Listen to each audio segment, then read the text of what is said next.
कन्या राशि वाले बंधु, आप सभी का बहुत बहुत स्वागत है, हृदय से अभिनंदन है कन्या मंथन भिंड यूट्यूब चैनल में।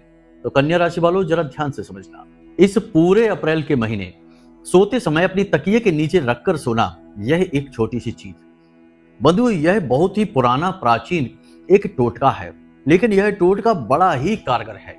हमने खुद इस टोटके को आजमा कर देखा है, एक बार नहीं कई बार। हर बार इस टोटके ने, इस क्रिया ने अपना काम करके दिखाया है। जो भी आपकी इच्छा है, मनोकामना है, समस्या है जिसका आप समाधान ढूंढ नहीं पा रहे हैं, बहुत लंबे समय से आप उलझे पड़े हैं, लेकिन आप उस समस्या से बाहर नहीं निकल पा रहे हैं, तो आप इस क्रिया को करके देखिए। इस एक चीज को तकिए के नीचे रखकर सोइए, केवल 6 से 7 दिनों के लिए। यदि आप प्रतिदिन ऐसा करेंगे तो आपको बहुत ही अच्छे परिणाम प्राप्त होंगे। जी हाँ बंधु, खुद देवी देवता या आपके आराध्य या आपके पितृ देवता, जिनसे भी आपका नाता सबसे गहराई से जुड़ा होगा, आपके तार आत्मा के जिनसे सबसे गहराई से जुड़े होंगे, वे खुद सपने के माध्यम से आपको या तो दर्शन देंगे या मार्गदर्शन देंगे या किसी न किसी प्रकार से आपको रास्ता अवश्य दिखाएंगे। जी हाँ बंधु, कई लोगों पर यह आजमाया हुआ है, हमने भी आजमाया है, अब आपकी बारी है। इसी के साथ साथ बंधु, हम आपको बताएंगे 4 ऐसे कार्य जो इस अप्रैल के महीने में कम से कम 1 से 15 तारीख तक तो आपको भूल कर भी नहीं करने हैं। यदि कर लिए तो बेड़ा गर्क है, पूरी तरह से बर्बाद हो जाएंगे, आपके साथ साथ आपका परिवार भी दुख भोगेगा। जी हाँ बंधु, क्योंकि आपके जीवन में कुछ अनिष्ट, कुछ ऐसा नकारात्मक घटित हो जाएगा जो आपको पूरी तरह से बर्बाद कर देगा। और आपकी बर्बादी मतलब आपके पूरे परिवार की बर्बादी। एक इंसान से उसका पूरा परिवार जुड़ा रहता है, एक यदि तबाह होगा तो सभी तबाह होंगे, तो ऐसा नहीं होने देना है। ठीक है बंधु, इसी के साथ साथ हम आपको एक ऐसी गुप्त क्रिया विधि बताएंगे जिससे आप अपनी कुंडली का सबसे ताकतवर भाव, जी हाँ बंधु, यह भाव इतना शक्तिशाली है कि यह आपके पूरी जिंदगी को नियंत्रित करता है। कैसे? सबसे पहले यह धन को सूचित करता है, आपकी तिजोरी है यह, तो आपकी तिजोरी को मजबूत कर देता है। यानी आपके पास पैसा जो भी आएगा वह आपके घर में ही रहेगा, बाहर कभी नहीं निकलेगा, निकलेगा भी तो कई गुना बनकर फिर से वापस आ जाएगा। तो ये आपके धन का भाव है, यही आपके परिवार का भाव है। अब कोई भी इंसान इस संसार में मेहनत क्यों करता है, आप खुद विचार करके देखिए। आप मेहनत क्यों कर रहे हैं, काम क्यों कर रहे हैं? ताकि आप धन कमा सके, ठीक है। और उस धन का आप करेंगे क्या? आप अपने परिवार की जरूरतें पूरी करेंगे, अपने बच्चों के लिए जो भी उनकी इच्छाएं हैं, मनोकामनाएं हैं, कपड़े लत्ते हैं, जो उनकी किताबें हैं, स्कूल की फीस है, ये सब आप आसानी से भर सके, आपके बच्चे भी सम्मान के साथ जी सके, अपने माता पिता को कुछ दे सके, उनकी दवाइयां हैं, उनका इलाज है, उनका अच्छी तरीके से करवा सके, उनकी सेवा कर सके, अपनी पत्नी को, अपनी प्रेमिका को खुश कर सके। तो इसीलिए तो आप पैसा कमाते हैं, तो यानी आपका परिवार। तो एक इंसान पूरी जिंदगी केवल और केवल अपने परिवार को खुश करने के लिए, अपने परिवार की खुशियों को इकट्ठा करने के लिए, संजोने के लिए मेहनत करता है, इसी के लिए वह धन कमाता है। अकेला अपना खुद धन कमा के कहीं हवा में नहीं उड़ जाएगा या किसी दूसरे ग्रह पर जाकर आनंद नहीं उठाएगा। यदि किसी का परिवार उसके साथ है और वह भी सुखी है, तब इंसान को सच्चा सुख प्राप्त होता है। तो यह आपकी कुंडली का सबसे महत्वपूर्ण घर है, भाव है। इसको एक्टिवेट करना, इसको पॉजिटिव करना और इसकी एनर्जी को जीवन में उपयोग कर पाना बेहद आवश्यक है। आज के समय में हर आदमी, हर इंसान इस भाव को निष्क्रिय करके बैठा है, खुद इस भाव पर अपने हाथों से, अपनी गलतियों से ताला लगा देता है।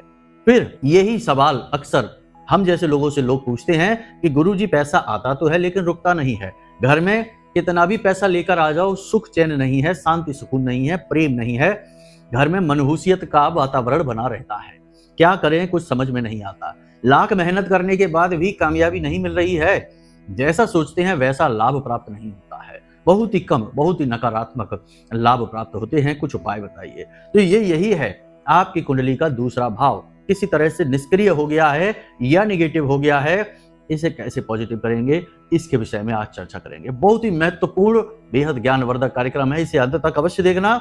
इस कार्यक्रम में आपकी कामयाबी की चाबियां हैं, एक नहीं कई चाबियां हैं। वीडियो में आगे बढ़ते बढ़ते हम कई और बेहद महत्वपूर्ण जरूरी बातें करेंगे जो आप अपने जीवन में उतारेंगे और चमत्कार खुद अपनी आंखों से होते हुए देखेंगे। जी हाँ बंधु, तो चलिए आज के इस विशेष कार्यक्रम को शुरू करते हैं।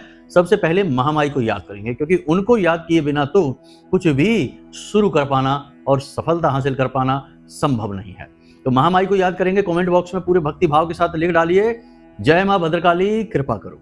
महामाई निश्चित तौर पर आपके ऊपर कृपा करेंगी। साथ ही साथ कमेंट बॉक्स में लिख देना कि मैं भी माई के परिवार का हिस्सा हूं। आपको अवसर है महामाई के धाम से जुड़ने का, महामाई के परिवार के सदस्य बनने का। इसे जाने मत देना, कभी कभी ऐसे अवसर आते हैं। सबके साथ तो रिश्तेदारियां दुनिया भर की निभाते ही हो, अपनी माँ महामाई जगत माई की रिश्तेदारी भी तो निभा कर देखो, बन जाइए परिवार के सदस्य। लिख डालिए, ठीक है। चलिए अब सारी बातों को ध्यान से समझना, अपने मूल विषय को शुरू कर रहे हैं तो अच्छी तरह से समझना। प्यारे मित्रों, हमारे अत्यंत प्रिय और परम पूज्य अमिताचार्य जी के पास माँ बगलामुखी और माँ भद्रकाली की साधनाओं का वर्षों का अनुभव है और माता रानी की इनके ऊपर पूर्ण कृपा और सिद्धि है। आचार्य जी ने अपने सटीक कुंडली विश्लेषण और श्रेष्ठतम उपायों के माध्यम से हजारों लोगों के जीवन को खुशियों से भरा है। आचार्य जी का कुंडली विश्लेषण और उपाय करवाने का तरीका इतना अद्भुत है कि जीवन के हर एक दुख और कष्ट का कारण जड़ से ही समाप्त हो जाता है। फिर समस्या चाहे जैसी भी हो, कर्जा बहुत बढ़ गया हो, व्यापार चल नहीं रहा हो, बीमारियों में आप बर्बाद हो चुके हो, रिश्तों में प्रेम समाप्त हो चुका हो, या फिर नौकरी ही ना मिल रही हो, विवाह में देरी होती हो, कैसी भी समस्या हो, इन समस्याओं का कारण क्या है, कौन सी महादशा परेशान कर रही है, कौन सा दोष लगा हुआ है, सब कुछ आचार्य जी इतना सटीक बताते हैं कि वर्षों वर्ष के दुख कुछ ही दिनों में समाप्त हो जाते हैं। अगर आपके जीवन में भी कोई ऐसी संकट की घड़ी है तो यही सही समय है जब आप पूज्य आचार्य जी के हाथों से अपनी कुंडली का विश्लेषण करवाएं और वर्षों से चल रहे दुखों और संकटों के इस चक्र से बाहर निकल जाएं। प्यारे मित्रों, अभी वीडियो में दिए गए नंबरों पर फोन करिए और अपनी कुंडली का श्रेष्ठतम आकलन करवा डालिए। जिंदगी बदलने का ये सबसे बड़ा मौका हाथ से मत जाने दीजिएगा। जय माई की, महामाई आपका कल्याण करे। तो बंधुओं, आज का जो विषय है वह है कि सोते समय तकिए के नीचे रखना है यह एक छोटी सी चीज। अब सोते समय तकिए के नीचे कोई भी चीज रख के सो जाने से भला क्या होगा? सोते समय तो वैसे भी हमें सुध बुध नहीं होती है, तो हम सोते समय भला अपनी समस्या का समाधान कैसे निकाल सकते हैं? ऐसे बहुत सारे लोगों के मन में प्रश्न शायद आ रहे होंगे। प्रश्न भी जायज हैं कि भाई जब हम जागते हुए अपनी समस्या का समाधान नहीं निकाल पा रहे हैं तो सोते समय कैसे निकालेंगे? तो अब ध्यान से समझिए, ये संसार वैसा नहीं है जैसा हम इसे समझते हैं। कैसे? ध्यान से समझिए। विज्ञान की भाषा से समझाते हैं कि जब हम अपने इस संसार को देखते हैं तो अपनी इंद्रियों के माध्यम से, अपनी कर्मेंद्रियां, अपने ज्ञान इंद्रियों के माध्यम से इस संसार को जानने की कोशिश करते हैं, समझते हैं। लेकिन हमारी इंद्रियों की एक सीमा है। प्रकाश की सीमित व्यवस्था को ही हमारी आंखें देख सकती हैं, आवाज की सीमित अवस्था को ही हमारे कान सुन सकते हैं, हमारा दिमाग भी एक सीमित व्यवस्था को ही समझ सकता है। उससे ऊपर और नीचे की व्यवस्थाएं दिमाग की समझ से परे हैं।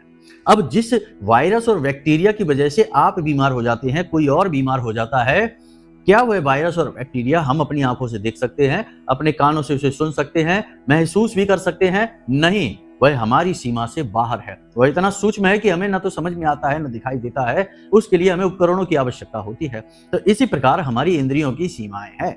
तो हम जब जागते हुए भौतिक संसार में जीते हैं और अपनी समस्याओं का सामना करते हैं, उनका निराकरण निकालने की कोशिश करते हैं, तो हम अपनी इंद्रियों का और अपने भौतिक शरीर का पूर्ण उपयोग कर रहे होते हैं।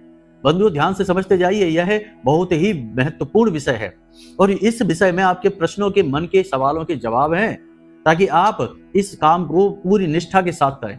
क्योंकि आपकी निष्ठा, आपका भाव कमजोर पड़ेगा, काम नहीं बनेगा। याद रखना, इस संसार में जो भी काम हम करते हैं भौतिक शरीर से, भौतिक इंद्रियों के उपयोग करते हुए जो कार्य करते हैं, उन कार्यों की सीमाएं हैं। लेकिन जो कार्य भौतिक से ऊपर उठ जाते हैं, अभौतिक हो जाते हैं, वे सीमाओं से दूर हो जाते हैं। उनके ऊपर कोई सीमाएं नहीं है, वे असीमित होते हैं। अब ध्यान से समझिए, आपके विचार असीमित हैं, आपकी सोच असीमित है। प्राचीन काल में ऋषि मुनि आंख बंद करके ध्यान की अवस्था में बैठते थे, भूत भविष्य वर्तमान सब कुछ देख लिया करते थे। किसके साथ क्या होने वाला है उन्हें पहले ही पता चल जाता था। जैसे सामने आंखों की एक पिक्चर चल रही हो, फिल्म चल रही हो, ऐसे उन्हें सब कुछ दिखाई दे जाता था। तो कैसे होता था ये? क्योंकि वे इस शरीर की इन आंखों से तो वे नहीं देख सकते। उनके मन की आंखें, उनकी आत्मा की आंखें जो भौतिक नहीं है, भौतिकता से ऊपर की चीज है, अभौतिक है, पराभौतिक है, उसकी सीमा नहीं है, वह असीमित है। अब नींद से इसका गहरा नाता है। ध्यान से समझिए, जब आप सोते हैं तो जैसे आप जागते रहते हैं और सोने की तैयारी करते हैं, तब तक आप होश में रहते हैं। लेकिन जैसे ही आप नींद में चले जाते हैं, आप बेहोश हो जाते हैं। आपका शरीर जो है ना वो अर्ध लकवा की अवस्था में होता है, जिसे पैरालिसिस कहते हैं। ठीक है, तो आपका शरीर बिल्कुल ही निढाल हो चुका है, लेकिन आपका सूक्ष्म शरीर जो इस भौतिक शरीर को संचालित कर रहा है और उसे कई जन्मों का, सैकड़ों हजारों जन्मों का, अनंत काल का ज्ञान है, और वह हमेशा से विद्यमान था, है और रहेगा। भगवान श्री कृष्ण कहते हैं अर्जुन से कि हे अर्जुन, तुम किस भूत भविष्य और वर्तमान की बात कर रहे हो? क्योंकि भगवान श्री कृष्ण अर्जुन से कहते हैं कि अब हम आपको वह योग का ज्ञान देने जाएंगे जो ज्ञान हमने सूर्य को दिया था। तो अर्जुन आश्चर्य में पड़ जाते हैं और कहते हैं कि प्रभु, आपने सूर्य को यह ज्ञान कैसे दे दिया? सूर्य तो ना जाने कितने अनंत काल से हैं और आप तो हमारे सामने हैं और आपने तो अभी जन्म लिया है, तो आपने यह ज्ञान भला सूर्य को कैसे दे दिया? तो भगवान श्री कृष्ण मुस्कुराते हैं और कहते हैं कि हे अर्जुन सुनो, भूत भविष्य और वर्तमान ये तुम्हारे इस भौतिक संसार की देन है, लेकिन इस संसार से ऊपर जब तुम उठोगे तो तुम्हें पता चलेगा कि भूत भविष्य और वर्तमान जैसी कोई चीज होती ही नहीं है। सब कुछ ज्यों का त्यों पहले से ही विद्यमान है। हमेशा से ही तुम, हमेशा से ही हम, और हमेशा से ही यह सूर्य भी विद्यमान है। इसलिए ये इस शरीर की सीमाओं से परे की चीजें हैं, तुम्हें समझ नहीं आएंगी। इनको समझने के लिए वह पराभौतिक ज्ञान अनिवार्य होता है।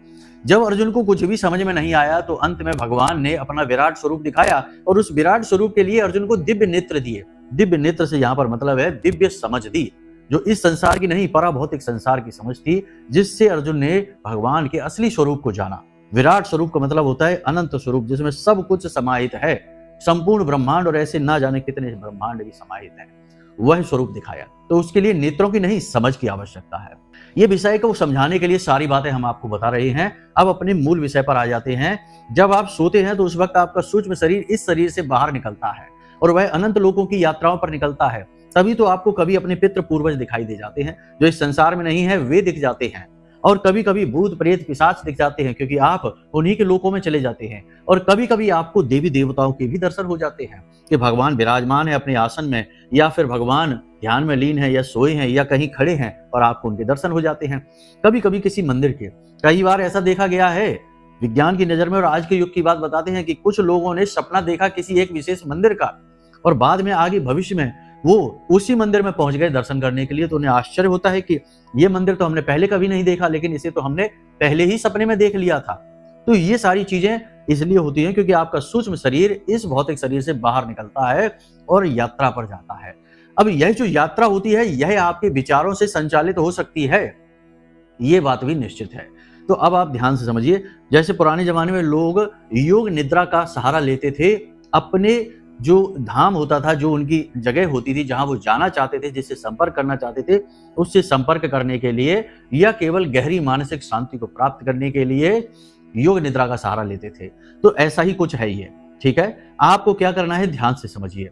आपको जो भी आपकी समस्या है, इच्छा है, मनोकामना है, उस इच्छा मनोकामना की पूर्ति के हेतु इस प्रयोग को करना है।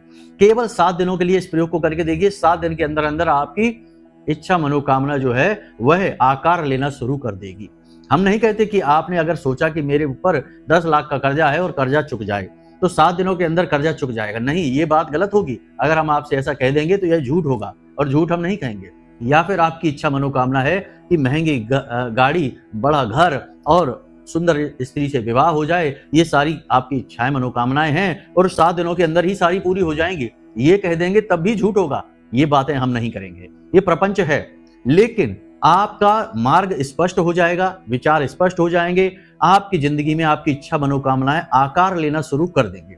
फिर उन पर मेहनत करना है, काम करना है और लगन से आगे बढ़ना है, तो निश्चित तौर पर कामयाबी मिलेगी और वे आगे चल के भविष्य में आपको सारी चीजें मिल जाएंगी। ये बात निश्चित है।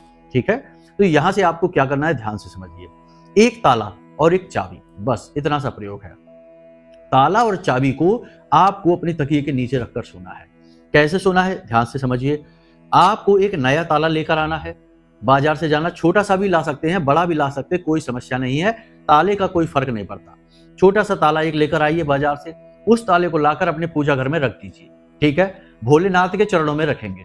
देवों के देव महादेव ही आपका उद्धार करेंगे, तो भोलेनाथ के चरणों में रख देंगे। किसी भी दिन आप ये कार्य कर सकते हैं, किसी भी समय कर सकते हैं। समय की, दिन की कोई सीमा नहीं है, बस सोने के समय इस कार्य को करना है, इसका ध्यान रखना है। तो आपको क्या करना है, वो ताला लेकर आए, भोलेनाथ के चरणों में रख दिया। वहां पर बैठकर थोड़ी देर के लिए भोलेनाथ से निवेदन करना है कि हे प्रभु, आप हमारी इच्छा मनोकामना पूर्ति हेतु इस प्रयोग के फलित होने का हमें आशीर्वाद दीजिए। प्रभु से आशीर्वाद मांगना है। याद रखना कि भगवान के सामने जाकर, भगवान के मंदिर में जाकर कभी कुछ मांगना नहीं है। कुछ लोग ऐसी मूर्खता करते हैं कि भगवान के सामने जाते हैं और हाथ जोड़कर कहते हैं कि भगवान हमारी नौकरी लगवा दो, भगवान हमारा कर्जा चुकवा दो, भगवान शादी करवा दो, हमारे बच्चे की शराब छुड़वा दो, ये करा दो, वो करा दो। मांगते हैं, मांगना नहीं है। भगवान से भला क्या मांगना? भगवान से कुछ छुपा है क्या? भगवान को नहीं पता कि आप किस समय और किस काल, किस अवस्था से गुजर रही हैं? सब पता है उनको, वो सर्वज्ञ हैं। उन्होंने हमें, आपको, इस संसार को, सबको बनाया और हमारे आपके अंदर भी विद्यमान हैं। उन्हें सब पता है। लीलाएं खेल रही हैं अलग अलग रूपों में, अलग अलग क्रियाओं के माध्यम से। तो बस उनके सामने मांगना कुछ नहीं है, बस उन्हें बताना है कि प्रभु अब हमारी सहनशीलता हो गई है, अब हम पर रहम करिए, अब हमें मुक्ति दीजिए इन सब समस्याओं से। बस इतना कहना है, बाकी प्रभु खुद ही सुन लेंगे। जो निवेदन करेगा, विनय करेगा, उसका उद्धार निश्चित है। तो इस प्रयोग के सफल होने का भोलेनाथ से आशीर्वाद मांगना है। उसके बाद आपको रात्रि को सोने से पहले आधे घंटे पहले मोबाइल नहीं चलाना है, दूर रख देना है। उसके बाद किसी से कोई बातचीत, लंबी लंबी चर्चाएं नहीं करनी है, ज्यादा विचार नहीं करना है, लंबे चौड़े सोच विचार दिमाग में नहीं रखना है और ठंडे दिमाग से अपने आप को एकाग्र रखना है। और जो भी इच्छा मनोकामना है उसके पूरे होने का, यानी वह पूरी हो रही है। जैसे कर्जा है आपके ऊपर, तो आपका कर्जा चुक रहा है और अब आप खुश हैं, ऐसा आभास आपको करना है। ठीक है, ये धारणा, क्योंकि धारणा बहुत जरूरी है। कोई भी मनोकामना फलित होने से पहले उसकी धारणा की जाती है। सोचिए, ताजमहल बना तो ताजमहल बनने से पहले ताजमहल की रूपरेखा तो बनी होगी, किसी ने कल्पना तो की होगी, उस कल्पना को चित्र के माध्यम से कागज पर उतारा होगा, फिर उसी के सहारे से, उसी नक्शे के आधार पर ताजमहल बना डाला। या कोई भी अन्य मंदिर हो, आपका घर हो, कुछ भी हो, पहले उसकी धारणा तो होती ही है। तो यही धारणा आपको करनी है कि अब आपका कर्जा चुक रहा है, अब आप बड़ा ही खुश जीवन जी रहे हैं, आपकी आमदनी बढ़ चुकी है, होने वाली है, ये नहीं सोचना है, ये हो चुका है। ठीक है, ऐसा सोचना है। उसके बाद आपको इस ताले और चाबी को लेना है। ठीक है, ताला लगा देना है और चाबी उसके बगल से रख देनी है। ताला लगा है, चाबी बगल से रखी है। ठीक है, और इसे अपनी तकिए के नीचे रख देना है और सीधे अपनी छाती पर हाथ रखना है और ये विचार करने हैं कि आपकी जो भी इच्छा है, मनोकामना है, वह पूरी हो रही है, वह पूरी हो रही है। कर्जा है तो कर्जा चुक रहा है, नौकरी नहीं है तो नौकरी लग रही है, बहुत अच्छी नौकरी लग रही है। ठीक है, ये सारी चीज की ऐसी कामना करनी है कि आप उसी समय और काल में जी रहे हैं जब आपकी यह मनोकामना पूरी हो चुकी है। ठीक है, इस प्रकार से विचार करते करते आपको नींद में चले जाना है। कोई भी फालतू विचार नहीं लाना है, किसी से कोई चर्चा नहीं करनी, हमने पहले ही आपसे कह दिया है। मन आपको अपना शांत रखना है। देखिए, जब हवाएं तेज चल रही हो तब कोई यदि किसी तीर को चलाएगा तो वह अपने लक्ष्य को नहीं भेद पाएगा, क्योंकि तीर हवा में इधर उधर लहरा जाएगा और लक्ष्य से भटक जाएगा। तो जब हवा शांत होती है, वातावरण शांत होता है, उस समय ही तीर अपने लक्ष्य पर सही तरीके से लगेगा, अपने लक्ष्य को भेदेगा। वैसे ही हमारे विचार जो हैं, वे हमारी इच्छा मनोकामना को पूर्ति के लिए लक्ष्य को तभी भेद सकते हैं जब विचार कम हो, यानी एकाग्र हो। इसी वजह से ध्यान को सबसे अधिक महत्व दिया गया है हमारी हिंदू सनातनी परंपरा में, एकाग्र चित्ता को बढ़ाने के लिए। इसीलिए हम आपसे कह रहे हैं कि आपको उल्टे सीधे कई विचार अपने दिमाग में नहीं लाने हैं, बस इसी एक विचार के साथ चुपचाप सो जाना है, आपका उद्धार हो जाएगा। केवल 7 दिन के अंदर अंदर आपको दैवीय अनुभूतियां हो जाएंगी सपने में और आपके मार्ग खुल जाएंगे। गारंटी का प्रयोग है, करके देखिए, परिणाम आपको खुद ब खुद पता चल जाएंगे। खुद ब खुद आप कहेंगे कि हाँ, बहुत अच्छा हो रहा है, हमें पता चल गया है कि अब आगे क्या करना है। ठीक है, ये सारी बातें आपको समझ में आ गई हैं। अब आपको बताते हैं कि आपको कौन से ऐसे 4 कार्य हैं जो इस अप्रैल के महीने में भूल कर भी नहीं करने हैं, किसी भी हालत में नहीं करने। सबसे पहला कार्य, कोई भी नया कार्य, कोई भी व्यापार, कोई भी बिजनेस, कोई भी बड़ा कार्य, कोई भी महंगा बड़ा सामान खरीद फरोख्त, यानी खरीदना और बेचना नहीं है। याद रखना, इस 1 से लेके 15 अप्रैल तक ये कार्य आपको नहीं करने हैं, किसी भी कीमत पे नहीं करना है, वरना पछताना पड़ेगा। ये हम आपको पहले ही बता दे रहे हैं। ठीक है, दूसरी चीज, कर्जा ना तो लेना है और ना ही देना है। अगर कर्जा लेकर कोई काम हो रहा है आपका, तो निश्चित तौर पर आपके विनाश की तैयारी है। राहु है जो आपके जीवन में ऐसी माया रच रहा है कि आपको कर्जा लेने पर मजबूर कर रहा है, फिर उसी कर्जे को बढ़ाता चला जाएगा, कभी चुका नहीं पाओगे। तो इस समय काल में कर्जा नहीं लेना है किसी भी हालत में। देना भी किसी को नहीं है पैसे, कि भैया किसी ने आकर अपने मगरमच्छ के आंसू बहाए, आप भावुक इंसान हैं, भावनाओं में बह जाते हैं, और किसी की मदद करने के लिए आपने उठाकर अपना पैसा किसी को पकड़ा दिया। नहीं, ये भी नहीं करना है, वरना पैसा गया आपका, फिर नहीं मिलेगा, अटक जाएगा, आपके काम के लिए नहीं रहेगा। दूसरा कार्य ध्यान से समझिए, कोई भी ऐसा कार्य आपको नहीं करना है जो आपकी आत्मा को दूषित करे। यानी कि आप कोई भी गलत कार्य ना करें, शराब ना पिए, मांसाहार ना करें, झूठ ना बोलें, यानी झूठ ऐसा जिससे किसी की बड़ी हानि हो जाए, वो झूठ आपको नहीं बोलना है। ठीक है, कोई भी व्यभिचार नहीं करना है, किसी को सताना नहीं है, किसी की आत्मा को दुखी नहीं करना है, किसी का अपमान नहीं करना है। इन कार्यों से हमारी आत्मा दूषित होती है और अभी सूर्य के साथ राहु है, तो राहु तो सूर्य को ग्रहण लगा देती है। तो ऐसे कार्य आपको नहीं करने हैं, इस बात का ध्यान रखना है। तीसरा कार्य, अपनी सेहत पर लापरवाही नहीं दिखानी है, सेहत पर पूरा ध्यान देना है। देखिए बंधुओं, पहला सुख है निर्मल काया, दूजा सुख है घर में माया।